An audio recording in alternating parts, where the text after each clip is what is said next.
अब बिंदु आवेश के कारण विभव पर आधारित उदाहरण लेते हैं, जिसमें ये कह रहा है कि वायु में स्थित किसी धनात्मक आवेश Q इक्वल टू 1.1 इंटू 10⁻⁻19 कूलाम आवेश से 10 सेंटीमीटर दूरी पर विभव का मान कितना होता है। ये विभव का मान ज्ञात करने के लिए अपन बिंदु आवेश के कारण विभव की बिंदु से अपन लेते हैं कि विभव V इक्वल टू क्या होता है, KQ/R होता है। यहाँ से मान रख देते हैं, K का मान रखो 9 गुणा 10 की घात 9, Q का मान रख देते हैं अपन 1.1 गुणा 10 की घात -9 बटा R का मान रख दिया 10 की घात -1, या फिर V इक्वल टू ये 9 को 1.1 से गुणा किया तो ये आ गया 9.9, 10 की घात 9 और 10 की घात -9, इन दोनों का मान तो हो गया 1, यानी 10 की घात है 9 -9 यानी 10 की घात 0, 10 की घात 0 का मान 1 हो गया, और बटा में मान कितना आ रहा है 10 की घात है -1। अब 10 की घात -1 को ऊपर लेके जाएंगे तो V इक्वल टू आ जाएगा 9.9 गुणा 10 बराबर 99 वोल्ट। अगला उदाहरण अपन लेते हैं, जिसमें ये कह रहा है कि दो आवेश Q1 इक्वल टू 4 गुणा 10 की घात -9 कूलाम और Q2 इक्वल टू -3 गुणा 10 की घात -9 कूलाम। इन दोनों आवेशों के मध्य दूरी R का मान 0.1 मीटर है। अपने को ये ज्ञात करना है कि इन दोनों आवेशों के मध्य वह बिंदु कौन सा है जहां पर विभव का मान 0 होता है। तो अपन ये देखें कि दोनों आवेश परस्पर विपरीत प्रकृति के हैं तथा परिमाण भी दोनों का भिन्न भिन्न है। Q1 आवेश का परिमाण Q2 से अधिक है। तो ऐसी स्थिति में अपन यहाँ इस चित्र पे ध्यान दें तो मान लेते हैं कि A व B बिंदु के मध्य में बिंदु P है जहां विभव का मान 0 हो। इसके अलावा ये भी ध्यान दें कि इन आवेशों के दाईं ओर और बाईं ओर क्या ऐसा बिंदु हो सकता है जहां पर विभव का मान 0 हो। तो यहाँ अपन देखें कि बिंदु A पर जो आवेश Q1 है उसका परिमाण इसकी तुलना में अधिक है और साथ ही साथ ये विपरीत प्रकृति का है, इसलिए इस Q1 आवेश के बाईं ओर किसी प्रकार का ऐसा बिंदु नहीं होगा जहां पर विभव का मान 0 होगा, जबकि Q2 आवेश के दाईं ओर ऐसा बिंदु हो सकता है जहां पर विभव 0 हो सकता है। तो पहली स्थिति अपन ये लेके चलते हैं कि बिंदु A व B के मध्य बिंदु P है जहां विभव का मान 0 है, जिसकी बिंदु A से दूरी x है। तो बिंदु B से दूरी कितनी हो जाएगी 0.1 में से ये x कम कर देंगे तो 0.1 माइनस x हो जाएगी। इस पहली स्थिति में अपन ये देखते हैं कि इस बिंदु पर यदि विभव 0 होगा तो A बिंदु पर स्थित आवेश के कारण विभव और B बिंदु पर स्थित आवेश के कारण विभव दोनों का योग क्या होगा 0 होगा, यानी VA plus VB equal to 0 होगा। यहाँ से VA इक्वल टू इस VB को उधर लेके जाए तो माइनस में VB कर सकते हैं। अब बिंदु A पर स्थित आवेश Q1 के कारण P बिंदु पर विभव कितना है वो मान ज्ञात कर लेते हैं, और बिंदु B पर स्थित आवेश Q2 के कारण विभव कितना है वो ज्ञात कर लेते हैं, दोनों मान रख देते हैं इसमें।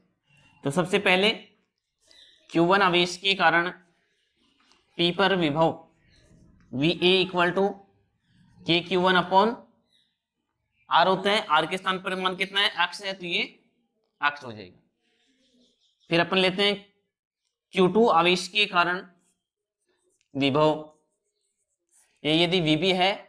तो VB equal to KQ2 upon इन दोनों के मध्य दूरी 0.1 माइनस x है, ये हो गया 0.1 माइनस x। अब ये VA और VB इन दोनों के मान अपन रख देते हैं VA equal to minus VB में, तो ये मान हो गया VA का मान रख दिया KQ1 upon x equal to minus KQ2 upon 0.1 minus x। अब जो मान यहाँ कटता है उसको तो काट देते हैं, दोनों तरफ से K से K कट जाएगा। Q1 और Q2 के मान रखते हैं यहाँ पे। Q1 का मान तो है 4 गुणा 10 की घात है -9 बटा x equal to minus Q2 का मान रख दो -3 गुणा 10 की घात -9 बटा 0.1 माइनस x, या फिर ये माइनस माइनस तो प्लस हो ही जाएगा, और ये 10 की घात -9 और 10 की घात -9 दोनों तरफ से कट जाएगा, यहाँ बचेगा अपने पास 4/x बराबर, ये माइनस माइनस प्लस हो गया तो 3/0.1 माइनस x। अब यहाँ इसको वज्र गुणा करें तो ये मान आ जाएगा 3x, तो इधर हो गया इक्वल टू में 4 इसके साथ में गुणा होगा तो 0.1 गुणा 4 यानी 0.4 और माइनस में 4x। अब ये 4x है, इसको इधर लेके आ जाएंगे तो 3x और ये माइनस का इधर है तो प्लस का हो जाएगा, तो 4 और 3 7x हो जाएगा इक्वल टू आएगा 0.4, या फिर x का मान ज्ञात करें तो आ गया 0.4/7। अब यदि 0.4 में 7 का भाग दे तो ये मान आएगा 0.057 मीटर, यानी दोनों आवेशों के मध्य Q1 आवेश से 0.057 मीटर दूरी पर ऐसा बिंदु होगा जहां विभव शून्य होगा। अब इस पी डैश बिंदु की और स्थिति देख लेते हैं। पी डैश बिंदु ए से अक्ष डैश की दूरी पर स्थित है, तो इस पी डैश की बी बिंदु से जो दूरी होगी वो क्या होगी, इस अक्ष डैश में से ये दूरी कम कर देंगे 0.1 तो अक्ष डैश माइनस में 0.1 आ जाएगा, तो इस बिंदु पर भी विभव क्या होगा, कुल 0 होगा। तो इसका मतलब होगा कि पहले बिंदु ए पर स्थित आवेश के कारण विभव वी ए डैश हो, तो इसका मान कितना होगा KQ1 अपॉन अक्ष डैश। अब Q2 आवेश के कारण विभव को VB डैश मान लेते हैं, तो जिसका मान कितना होगा KQ2 अपॉन अक्ष डैश माइनस 0.1। अब बिंदु P डैश पर भी विभव शून्य है, इसका मतलब है VA डैश प्लस में VB डैश इक्वल टू 0, या VA dash equal to minus का VB डैश, या VA डैश और VB डैश के मान रख दें। VA डैश का मान तो अपने पास है KQ1 अपॉन अक्ष dash equal to minus KQ2 upon अक्ष डैश माइनस 0.1। अब K से K तो कैंसिल हो जाएगा और Q1 Q2 के मान रख देते हैं। Q1 का मान तो अपने पास है 4 गुणा 10 की घात माइनस के 9 बटा अक्ष डैश बराबर माइनस Q2 का मान अपने पास है माइनस 3 गुणा 10 की घात माइनस के 9 बटा अक्ष डैश माइनस 0.1। अब ये 10 की घात माइनस 9 से 10 की घात माइनस 9 तो कट जाएगी और यहाँ मान आ गया 4 बटा अक्ष डैश इक्वल टू ये मान आ गया माइनस माइनस प्लस 3 बटा अक्ष डैश माइनस 0.1। अब इसको वज्र गुणा करें तो ये मान है इसके साथ में गुणा कर दिया तो 4 अक्ष डैश माइनस में 4 का गुणा होगा 0.1 से तो 0.4 इक्वल टू ये आ गया 3 गुणा अक्ष डैश तो 3 अक्ष डैश। यहाँ से इस 3x डैश को तो अपन इधर ले गया तो ये आ गया 4 अक्ष डैश माइनस में 3x डैश इक्वल टू ये 0.4 उधर चला जाएगा तो यहाँ माइनस का उधर आकर के प्लस का 0.4 हो गया। अब ये 4x डैश में से 3x डैश कम हो गए तो केवल अक्ष डैश बचेगा जिसका मान आएगा 0.4 मीटर। इसका मतलब है कि बिंदु ए पर स्थित आवेश से 0.4 मीटर दूरी पर बिंदु पी डैश है, वहां भी विभव का मान शून्य होगा। अब अगला उदाहरण अपन लेते हैं जिसमें ये कह रहा है कि दो आवेश प्लस क्यू और माइनस क्यू इस प्रकार से व्यवस्थित हैं, इन दोनों के मध्य बिंदु ए व बी है। बिंदु ए पर विभव वी ए है और बी पर विभव वी बी है। बिंदु ए की प्लस क्यू आवेश से दूरी ए है, बी की माइनस क्यू आवेश से दूरी ए है और ए और बी के मध्य दूरी आर है। अपने को ये कह रहे हैं कि V A minus V B का मान कितना होगा ये ज्ञात कीजिए। अब V A minus V B ज्ञात करने के लिए सबसे पहले तो अपन ये ज्ञात करते हैं कि बिंदु ए पर कुल विभव कितना होगा प्लस क्यू आवेश के कारण और माइनस क्यू आवेश के कारण। फिर बिंदु बी पर प्लस क्यू आवेश के कारण और माइनस क्यू आवेश के कारण विभव ज्ञात करते हैं।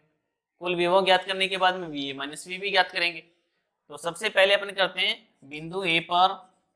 प्लस क्यू आवेश के कारण विभव V1 ले लें तो इसका मान होगा KQ अपॉन ए। फिर बिंदु ए पर माइनस क्यू आवेश के कारण विभव V2 ले लें तो V2 इक्वल टू होगा माइनस KQ अपॉन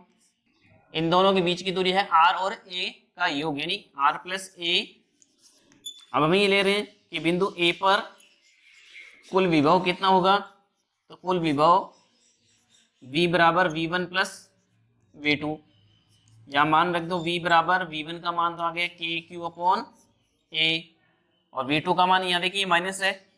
और ये प्लस है तो ये गुणा होकर के माइनस हो जाएगा के क्यू अपॉन आर प्लस ए। इस विभव को अपन वी ए से लिख देते हैं, तो वी ए इक्वल टू अपने पास हो गया के क्यू अपॉन ए माइनस में के क्यू अपॉन आर प्लस ए। अब इसी प्रकार से बिंदु बी पर प्लस क्यू आवेश के कारण विभव v1 डैश ले लेते हैं, जिसका मान क्या होगा के क्यू अपॉन दोनों के मध्य दूरी यानी ए प्लस आर, या फिर आर प्लस ए लिख दो, आर प्लस ए, तथा बिंदु बी पर माइनस क्यू आवेश के कारण विभव v2 डैश इक्वल टू होगा माइनस का के क्यू अपॉन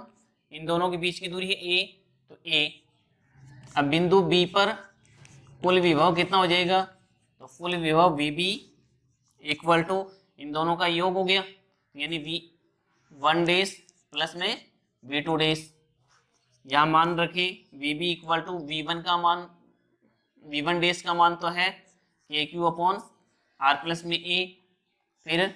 v2 डैश का मान है माइनस के क्यू अपॉन ए, तो ये माइनस प्लस से गुणा होकर के माइनस में आ जाएगा के क्यू अपॉन ए। अब अपने पास वी ए का मान आ गया, वी बी का मान आ गया, अपने को V A minus V B ज्ञात करना है, तो लिख देंगे आता है V A minus V B equal to, देखिए वी ए का मान तो ये रख देते हैं के क्यू अपॉन ए माइनस में के क्यू अपॉन आर प्लस में ए, तो ये मान रख दिया अपन ने के Q upon A minus K Q upon R plus ए। फिर माइनस में वी बी का मान रखते हैं के क्यू अपॉन आर प्लस में ए और minus K Q upon A. अब इस कोष्टक को खोल देते हैं, तो ये मान हो गया V A minus V B equal to K Q upon A minus K Q upon R plus में A minus K Q upon R plus में ए, और ये minus minus plus K Q upon A. अब इसमें अपन देखें तो के Q upon ए दोनों प्लस के हैं, इसी प्रकार से के क्यू अपॉन आर प्लस ए, के क्यू अपॉन आर प्लस ए दोनों ही माइनस के हैं, तो इनको अपन लिख दें V A minus V B equal to 2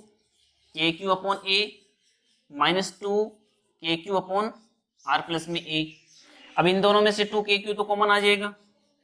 ये हो गया वी ए माइनस में we B equal to 2 K Q common लेने के बाद यहाँ बचेगा 1 अपॉन ए माइनस में 1 अपॉन आर प्लस ए।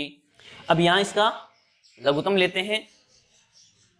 तो ये मान हो गया V A minus V B equal to 2 K Q into में यहाँ एलसीएम आ गया ए इंटू आर प्लस में ए, यहाँ मान आ जाएगा आर प्लस में ए और माइनस में ये मान आ गया ए, तो यहाँ ये ए कट जाएगा और केवल आर बचेगा। तो देखो क्या मान शेष रह गया V A minus V B equal to